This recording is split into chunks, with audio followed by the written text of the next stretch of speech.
Suspension systems are more sophisticated now than ever before due to the consumer demand placed on the OEM for better steering, handling, tyre wear and ride comfort.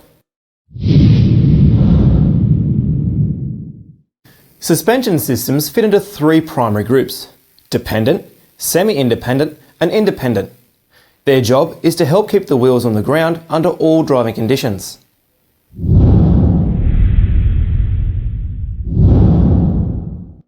Dependent systems are tied to each other through a frame, axle or similar. In principle, what happens to one wheel will have an effect on its opposite. A disadvantage of most live axle systems is the amount of unsprung weight that the spring and shock must control. They can suffer from poor traction and axle tramp.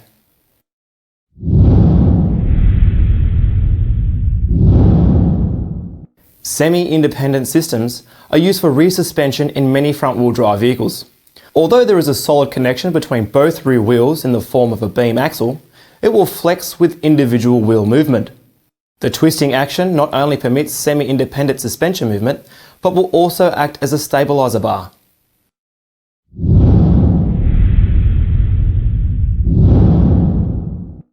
Independent suspension systems are by far the most effective way to keep all wheels on the road surface.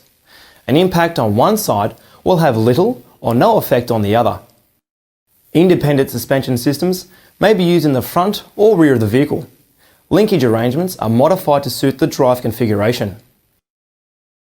McPherson's strut is the most widely used suspension today. It's simple in design, economical to manufacture, and meets the market requirements of most production vehicles. Struts are usually serviceable items.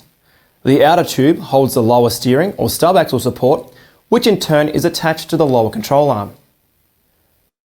The shock absorber itself is encased in or constructed as part of the strut tube, with the lower spring support mounted to the outer tube. If used in the front of the vehicle, the upper retaining plate will house a pivot bearing, with the inner piston rod attached here as well. The whole assembly is secured to the vehicle body via the upper retainer plate. This plate may be rotated to allow for differing wheel alignment values. Short, long arm or SLA suspension is an older system found on many commercial vehicles. In this type of system, the steering knuckle is attached to the vehicle chassis via two control arms. As the wheels follow the contours of the road, the arms pivot through different arcs. This is due to the difference in control arm length. This has the effect of reducing camber angle change due to suspension travel. This maintains an even tyre contact patch on the road surface. This is a variation on the SLA system, but uses a McPherson strut mounted between the steering knuckle and vehicle chassis or body as well. The upper control arm is shaped like a wishbone, hence the name. The lower control arm is similar to that fitted to a McPherson strut suspension system. Radius or strut rods are used to prevent the forward and rearward movement of the knuckle assembly during acceleration or braking, and provide a place for caster adjustment.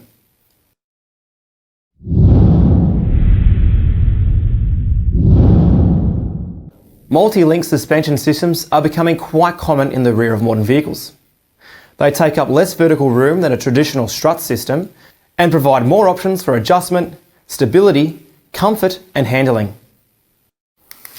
These systems use multiple linkage and control arms for mounting the rear axle and drive knuckle.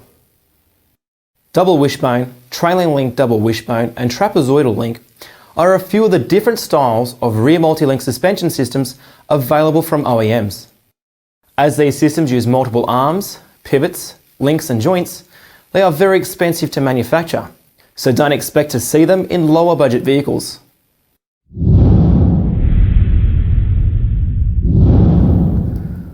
Within the three suspension groups lie two subcategories, active and passive.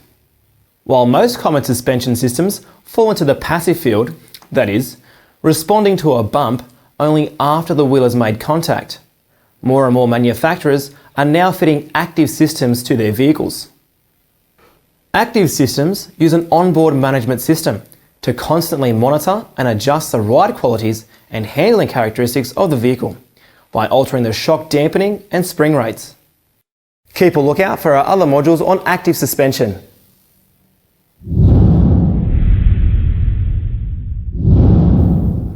Control arms connect the moving suspension components to the fixed body sub or K-frame. They generally carry the movable pivot or ball joints. Radius rods are located between a fixed point on the vehicle's subframe or chassis and a lower control arm. The radius rod prevents movement of the control arm under braking and acceleration. Some rods are provided with threads to be used for caster adjustment. Track or panhard rods are used to control the transverse movement of a solid or live axle. It mounts between the vehicle body and the rear axle housing. This design allows for suspension travel along the vertical plane, but heavily limits any transverse forces. Suspension arms are insulated from the fixed body or subframe mounts by flexible bushings. These bushings must be able to move and twist in conjunction with the arm. Flexible bushings may be constructed from rubber and steel, or polyurethane. They may even be liquid-filled to absorb vibration and dampen impact. Special tools are often needed to ensure correct alignment when replacing these bushings. Techs often replace OEM bushings with ones constructed from firmer aftermarket materials. Care must be taken when doing this, as the wrong flex or movement within the bush will adversely affect the vehicle's ride and handling characteristics.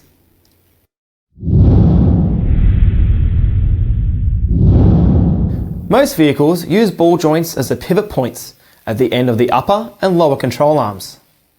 Made of steel and hardened nylon, they have the ability to move in two planes at the same time.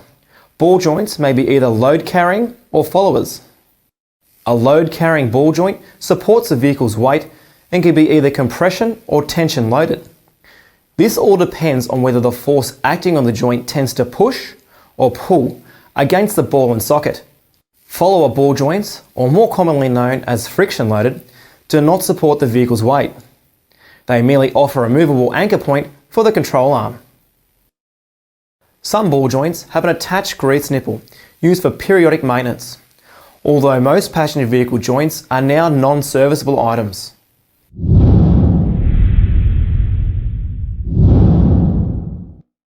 Anti-sway bars are designed to counteract excessive body roll.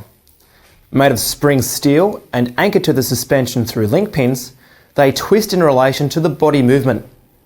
They transfer the force from the loaded axle to the opposite or unloaded side.